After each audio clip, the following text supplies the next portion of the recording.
नमस्कार, news point लेकर हाजिर हूं मैं राजीव। दोस्तों, ईरान के साथ युद्ध विराम का फिर से एक नया दावा डोनाल्ड ट्रंप, जो अमेरिका के राष्ट्रपति हैं, उन्होंने कर दिया है। हालांकि जो बाइडेन के प्रशासन में ईरान में अमेरिका के विदेश दूत रहे,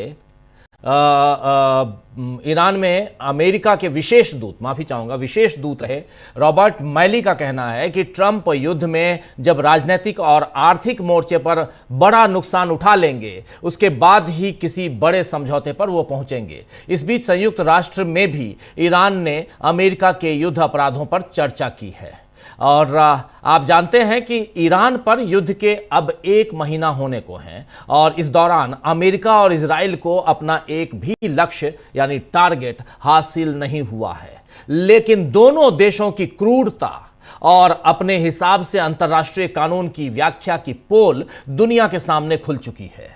ईरान के विदेश मंत्री सैयद अब्बास अरागची ने एक पोस्ट में लिखा है कि अमेरिका ने सुरक्षा के बहाने इजराइल की गजा नाकेबंदी का समर्थन किया और सहायता रोक दी, फिर भी हॉर्मुज जलडमरू मध्य में ईरान द्वारा आत्मरक्षा करने की निंदा करता है। दोहरा मापदंड, इजराइल के अपराध जायज हैं, जबकि ईरान द्वारा आक्रमणकारियों के विरुद्ध रक्षा करना निंदनीय है। अंतर्राष्ट्रीय कानून सुविधा का साधन नहीं है। वहीं अरागची ने संयुक्त राष्ट्र में मानवाधिकार परिषद की एक चर्चा में कहा है कि ये आक्रामक युद्ध सरासर अनुचित है। अमेरिका और इजराइल ने 28 फरवरी को इस आक्रमण की शुरुआत की। मीनाब में सजराह प्राथमिक विद्यालय को निशाना बनाना एक युद्ध अपराध है, जिसकी सभी को स्पष्ट रूप से निंदा करनी चाहिए। ये महज एक घटना या चूक नहीं थी, ये कह रहे हैं सैयद अब्बास अरागची। और ये बात उन्होंने कही है यूनाइटेड नेशन के मानवाधिकार परिषद में।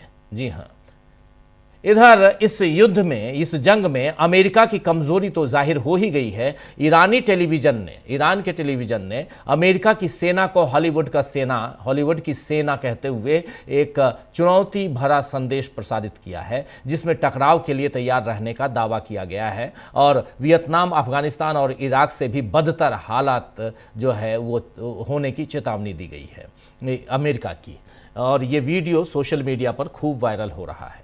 दूसरी तरफ टाइम्स ऑफ इजराइल ने भी रिपोर्टों का हवाला देते हुए बताया है कि इजराइल रक्षा बलों के chief of staff lieutenant general Eyal Zamir ने चेतावनी दी कि पश्चिम एशिया में संघर्ष के बीच बढ़ते दबाव और सैनिकों की कमी से इजरायली सेना कमज़ोर पड़ सकती है और टूट भी सकती है। अमेरिका और इजराइल के कमज़ोर होने की इन निशानियों के बीच अमेरिकी राष्ट्रपति डोनाल्ड ट्रंप ने ट्रूथ सोशल पर पोस्ट किया। ईरानी सरकार के अनुरोध के अनुसार कृपया इस बयान को इस बात का प्रतीक, यहाँ पे साफ ईरानी सरकार के अनुरोध के अनुसार कृपया इस बयान को इस बात का प्रतीक माने कि मैं ऊर्जा संयंत्रों को नष्ट करने की अवधि को 10 दिनों के लिए सोमवार 6 अप्रैल 2026 को रात 8 बजे तक स्थगित कर रहा हूँ। बातचीत जारी है और फर्जी समाचार मीडिया और अन्य लोगों द्वारा इसके विपरीत गलत बयानों के बावजूद ये बहुत अच्छी तरह से चल रही है।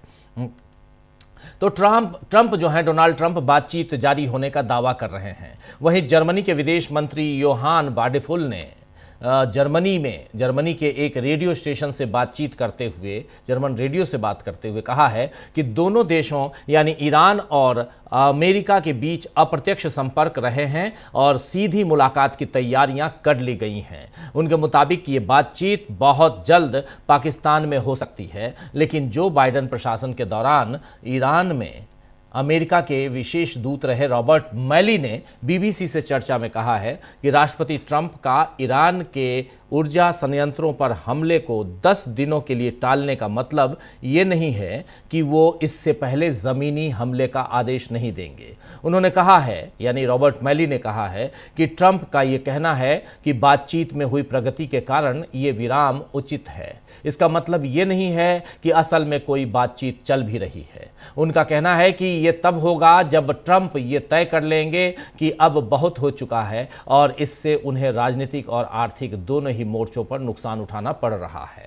अब सच कौन बोल रहा है और कौन झूठ बोल रहा है या गलत दावे कर रहा है, इसका तो शायद ही कभी पता चले। लेकिन किसी भी लड़ाई में एक मोर्चा सूचनाओं का भी होता है, जहां सच्ची झूठी बातों से दुश्मन के हौसले को डिगाया जाता है। फिलहाल हमलों के मोर्चों पर तो ईरान अमेरिका के सामने तनकर खड़ा दिखाई दे रहा है, तनकर खड़ा है भी। सूचनाओं के मोर्चे पर जीत किसकी होती है, यह देखना भी दिलचस्प होगा। जंग के मोर्चे पर तो जीत अभी तक दिखाई दे रही है कि उसमें ईरान काफी आगे है, लेकिन सूचनाओं के मोर्चे पर क्या यहां डोनाल्ड ट्रंप के अनुसार कहा गया फर्जी मीडिया या सचमुच डोनाल्ड ट्रंप जिस फर्जी बातों को आगे बढ़ाने की कोशिश कर रहे हैं उसकी जीत होगी? वैसे युद्ध की बातें और इन बातों के बीच ईरान इजराइल और खाड़ी देशों पर हमले जारी रखे हुए है। इस बीच ईरान ने भारत समेत उन देशों को अनोखे अंदाज में धन्यवाद दिया है जिन्होंने इस लड़ाई में उसका साथ दिया।